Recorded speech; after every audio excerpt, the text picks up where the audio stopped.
Jurors will return to court today for the first day of deliberations in Christopher Schurr's murder trial. They must decide if the former Grand Rapids police officer is guilty of murder for killing Patrick Lyoya during a traffic stop 3 years ago.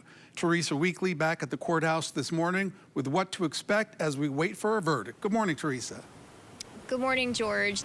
The jury could come back today with that verdict, although in high-profile cases like this, they tend to take a little bit longer.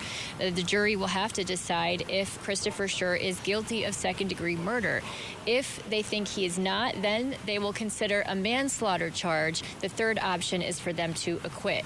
Now, one thing Schurr's legal team did again yesterday in court was ask for a mistrial. They claimed that the judge was rolling her eyes when Schurr was on the stand testifying. Now, she denied that claim along with their request. A legal expert told us the defense likely knew that would happen. It's not unusual for the defense to file a motion for directed verdict or, try to resolve the case short of sending it to the jury.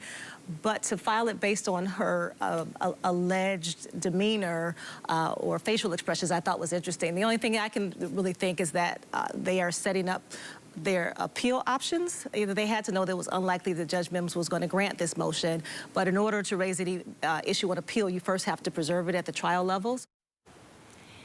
The defense also argued against allowing jurors to consider manslaughter as a lesser charge. Often a judge will include that in the instructions as a way to prevent a hung jury where they can't decide on guilt. A hung jury would, of course, mean they'd have to have another trial. When those jurors come back to this courthouse this morning, the oath they took will compel them to consider only the evidence, not their emotions or outside research. By the way, closing arguments are not evidence, for example.